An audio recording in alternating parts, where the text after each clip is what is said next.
Hi everyone, it's Nick with Build Up Advisory Group, and it's Fast Forward Fridays, a web series where we will quickly build what you know about infrastructure design in the nonprofit sector. Today's Fast Forward topic is substantial grant award considerations. We've been hearing a lot recently about MacKenzie Scott's often multi-million dollar grant awards to various nonprofits.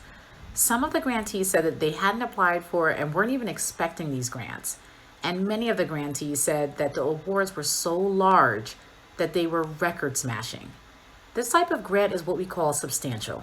So you might be thinking, Nick, I would love a grant like that. The only consideration I have is when can I get it?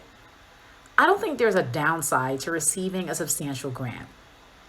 I do think, though, that there's a way to be prepared to receive and effectively use that kind of award so that you can be set up to be innovative, responsive, and sustainable.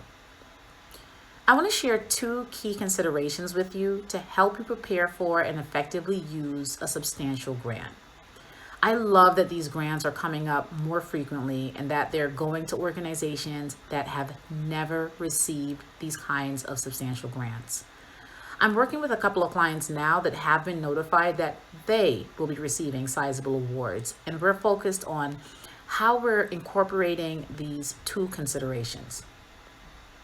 The first consideration is to ensure that you have someone helping you with capacity building who's knowledgeable about capacity building.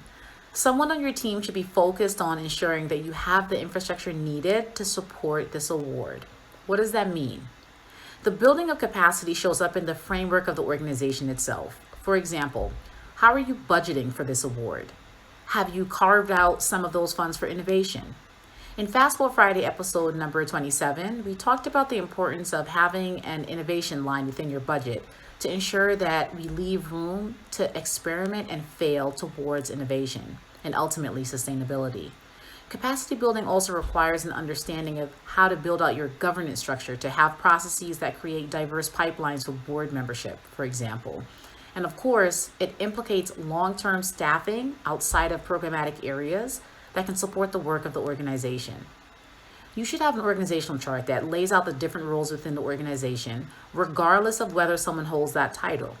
Identify any capacity gaps and then build positions accordingly, both in terms of the type of role and the time commitment required. The point is that you need guidance around building your capacity. When you receive a sizable award, think of the programmatic work and staffing, of course, but also think about technology solutions, longer-term staffing arrangements, governance, policies, and your compliance capacity. This is why ensuring that you have capacity building technical assistance or support when you receive the types of grant awards is critical. The second consideration is to be aware of the impact on the ecosystem in which you sit. You're working with partners and may even have some cooperation agreements with other organizations. When you receive a substantial grant award, consider these relationships and your role within the ecosystem in which your organization sits. In doing so, you'll be forced to consider the structure of your organization and the vehicle in which you house and advance your work. How effective is your structure at advancing your goals and providing flexibility? Can it be improved? And critically, you have to consider whether your role within the ecosystem is strengthened or changed at all because of this award and how you plan to use it. And remember, these considerations can be longer term or they could be immediate based on your vision, mission, and strategy. It just has to be deliberate. I love to see an organization that receives a substantial award and then is able to align that award with its strategic priorities, ensuring that these priorities are achieved faster or they're able to support others within the ecosystem in a greater capacity than they initially thought, but still align with their overall strategic plan. Receiving this type of grant should immediately force an organization to think of the kind of work it will do with the communities it serves.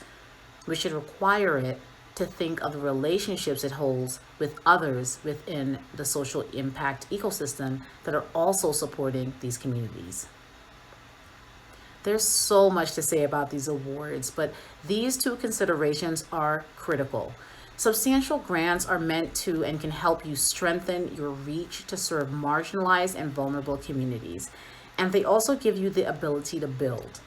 How you build is completely up to you, and that's why it's critical that you know the elements of a good build for your organization and the work you're doing, as well as how you'll work with others to advance your vision of the change you want to see in the world. And that's our fast build. I want to hear how you are thinking about substantial grant awards. I would love to hear from you and about your experience in the comments below. Thanks for watching. Have a wonderful weekend and keep building bravely.